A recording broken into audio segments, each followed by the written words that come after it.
Another year, another Pokémon game, and yet another disgraceful entry to the worldwide franchise. Given the limited resources and ridiculous time constraints imposed on Game Freak, it is no surprise that the Pokémon games continue to fail in what can best be described by only the most die-hard copium-inhaling fans as a step in the right direction. To say that this game came out too early would be an understatement. To call this game a PowerPoint presentation would be an insult to PowerPoint presentations. I found myself excited if I could get at least 20 frames per second at any given time during my playthrough.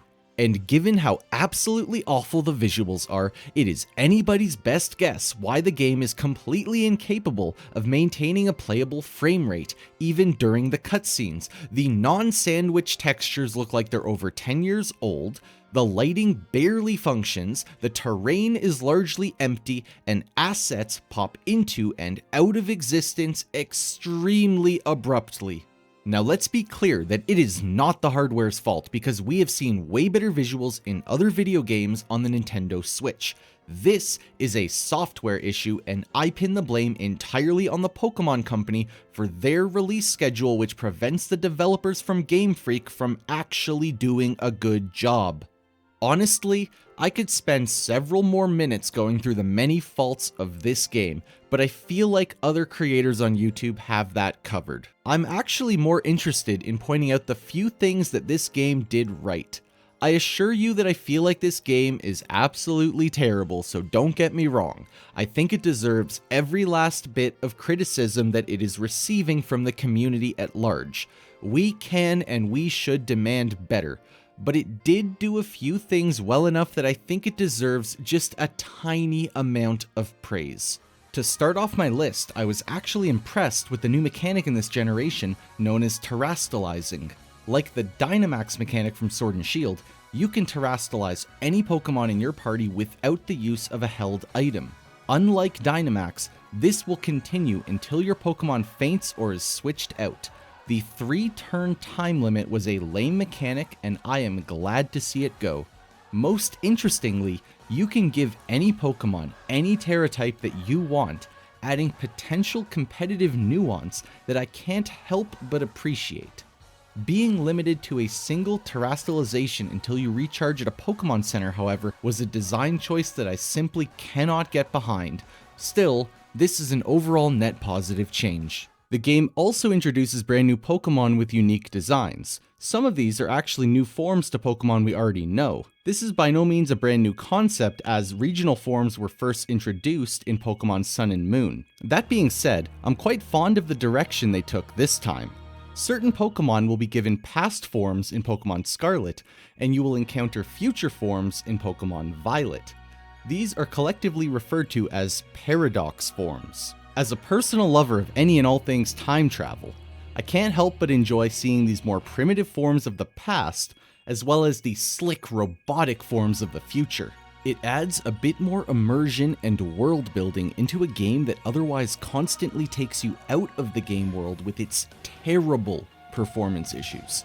Another thing that I'm a fan of is the 3 different subplots or missions in this game.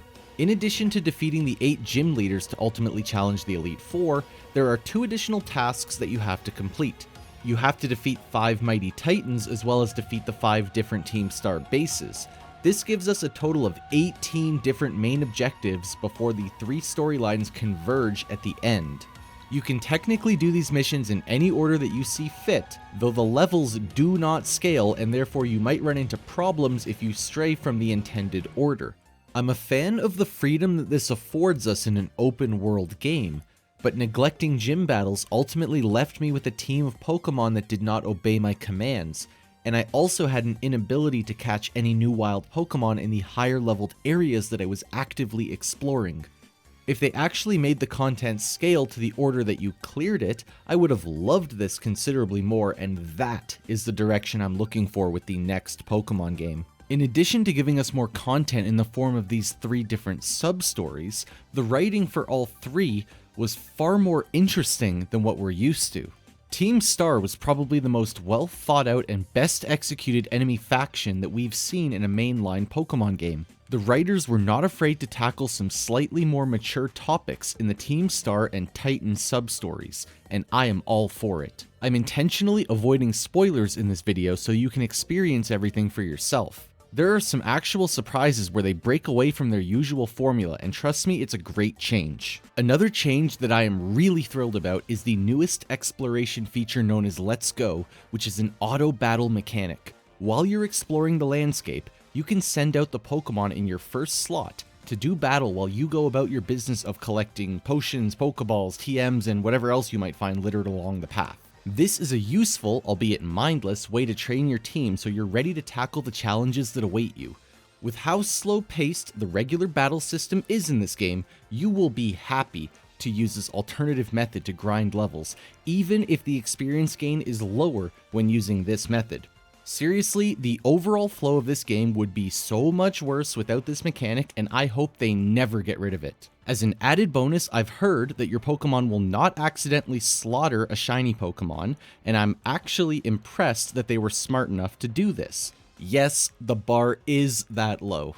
On a higher note, the game gives us a lot of additional character customization options compared to previous Pokemon games. While certainly not an extensive system by any stretch, this is leaps and bounds better than what we had previously. We get lots of accessories like hats, gloves, and bags, and it's quite comical to see how some of the hats interact with certain hairstyles, so I feel as though this was probably a rushed feature. My biggest issue with the customization, though, is that we are unable to change our outfit. We are stuck with one of the 4 different Academy uniforms throughout the entire game. If you don't like the school uniform, then that's just too bad.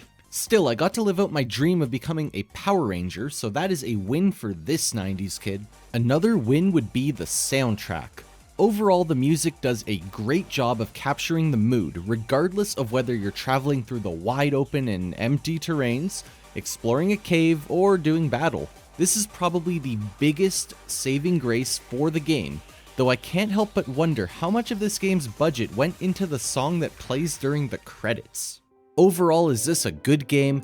Absolutely not. This game is embarrassing beyond belief, and it's actually making me slightly regret how hard I attacked Sonic Frontiers, but only slightly.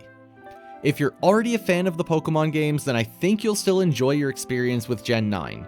It's impossible to look past the many flaws of this game, and I do wish that it was delayed at least a year, but that being said, if you go in expecting nothing, then I think you'll still be able to find some enjoyment. That enjoyment might take the form of finishing the Pokédex, hunting for shinies, creating competitive teams, and I guess whatever else you can come up with. Some amount of fun awaits you if you give this terrible game a chance. Just, maybe wait to see if it goes on sale.